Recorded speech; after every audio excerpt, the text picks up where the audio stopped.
provision itself says it needs a law or it is too vague. Like it is just a general principle. Like the Philippines adopts its social justice in all phases of development. That is a principle, right? That is not self-executing. How do you adopt social justice in your program? Then you need laws. But as a rule, the provision of the Constitution are to be considered as self-executing. You get that? Yes. Now you go to Oposa versus Pactoran. Labaho. Mr. Bragat, I'm warning you next time. Okay? What is the case all about?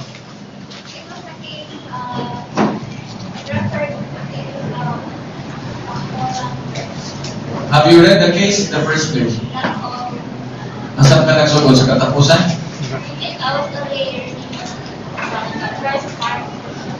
Don't recite because you cannot recite. Mr.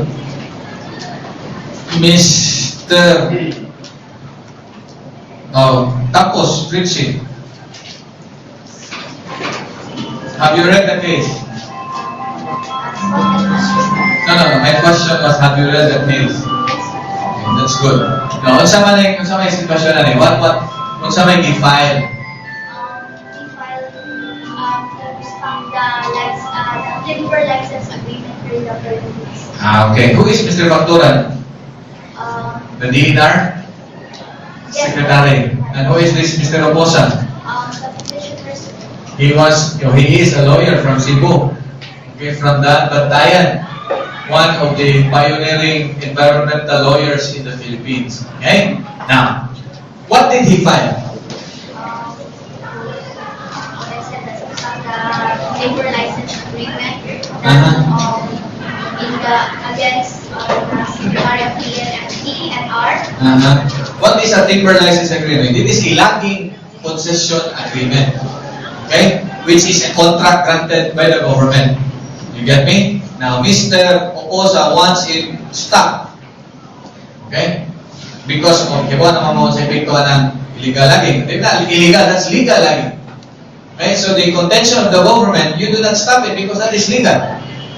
But the first question was, naa ba siya personality? Because kinsa may ni-file sa case? Oposa, sir. No. It was filed by minor children.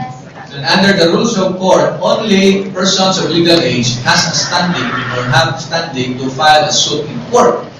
If you're a minor, you should be represented by a guardian or your parent. At this time, the minors themselves filed it. Now, what was the first challenge? Naa ba sila yung personality? Why not? Because they're underage and we need to have a guardian to represent them on the court about their case, sir. Are you sure you have read the case?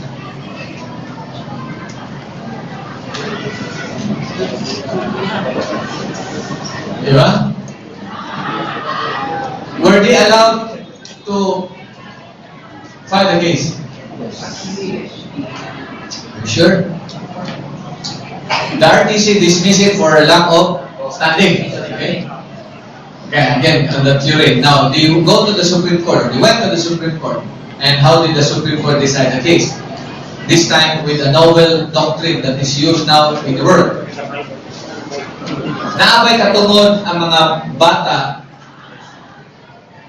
to protect the rights of the unborn. Yes? What is the term for that?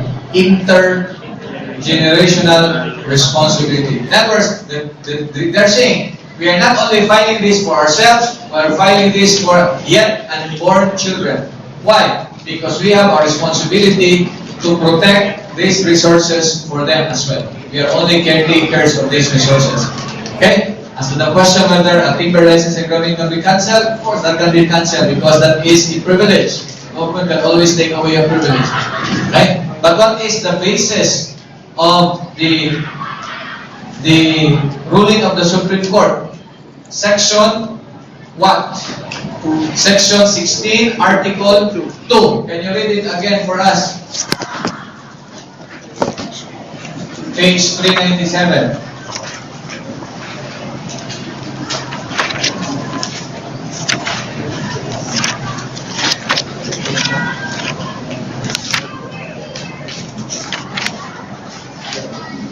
Section 16. The state shall protect and advance the right of the people in balance and healthful equality in accord with the rhythm and harmony of nature. Now, what was the defense? It is not self-executing, di ba? It needs enabling law. Ang sabi ng Supreme Court, no? That is a clear right given to the